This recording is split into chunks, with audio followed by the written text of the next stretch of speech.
അപ്പോൾ നമ്മൾ ലുലുമാൾ പോയപ്പം കുറച്ച് ഞണ്ട് വാങ്ങിയിട്ടുണ്ടായിരുന്നു. കടഞ്ഞണ്ടാണ് കിട്ടിയത്, എന്നാലും കുറച്ച് വാങ്ങി.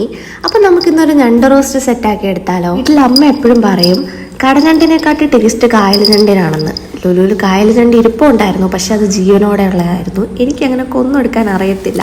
തന്നെയല്ല, ഞാൻ ഞണ്ടുണ്ടാക്കാൻ പോകുന്നത് ഇത് രണ്ടാമത്തെ തവണയാണ്. ആദ്യത്തെ തവണ ഉണ്ടാക്കിയപ്പോൾ തന്നെ അമ്മയെ വീഡിയോ കോൾ ചെയ്ത് വെച്ചിട്ടാണ് റെഡിയാക്കി എടുത്തത്. ആവശ്യത്തിനുള്ള സവോള എല്ലാം അരിഞ്ഞെടുത്ത് വെച്ചിട്ടുണ്ട്. അതിൻ്റെ കൂടെ ഇഞ്ചിയും വെളുത്തുള്ളിയും പച്ചമുളകും കൂടെ നമുക്കൊന്ന് ചതച്ചെടുക്കാം. രണ്ടും ഒരുപാട് നേരം മുമ്പ് വൃത്തിയാക്കി വെക്കരുതെന്ന് അമ്മ പറഞ്ഞ് ഞാൻ കേട്ടിട്ടുണ്ട്. അതുകൊണ്ട് തന്നെ ഞാൻ അതിൻ്റെ കാലുകളെല്ലാം ആദ്യം എടുത്തു മാറ്റി വെക്കുകയാണ് ചെയ്തത്.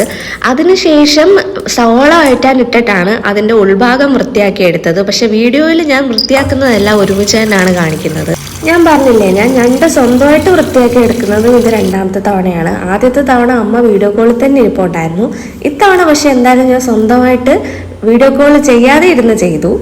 ഞാൻ കുറച്ച് തോട്ടുപുളിയും കൂടെ പിഴിഞ്ഞു വെച്ചിട്ടുണ്ട്. നമുക്ക് ഇതിലേക്ക് കുറച്ച് പുളിയും ആവശ്യമായിട്ട് വരും.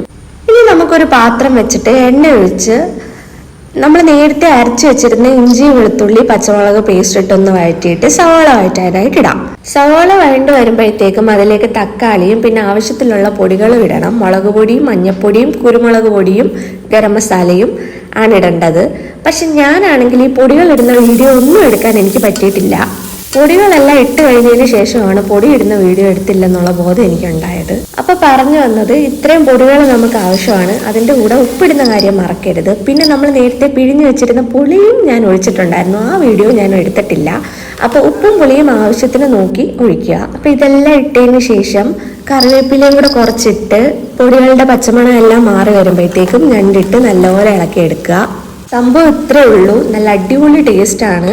ഇത് ഞാൻ ഉണ്ടാക്കിയ രീതിയാണ് ഇങ്ങനെ. നിങ്ങൾ ചിലപ്പോൾ വ്യത്യസ്തമായിട്ടുള്ള വേറെ രീതിയിലാണ് ഉണ്ടാക്കുന്നതെങ്കിൽ അതൊക്കെ ഒന്ന് കമൻറ്റ് ചെയ്യണേ. രാവിലെ ലുലുവിൽ പോയപ്പോൾ തന്നെ ഞണ്ടിൻ്റെ കൂടെ മണിപ്പുട്ടും വാങ്ങിയിട്ടുണ്ടായിരുന്നു. എന്നാൽ ഞണ്ട് റോസ്റ്റ് മണിപ്പുട്ടിൻ്റെ കൂടെ കഴിക്കാമെന്നിങ്ങനെ വിചാരിച്ചപ്പോഴാണ് വാഴയില കണ്ടത്.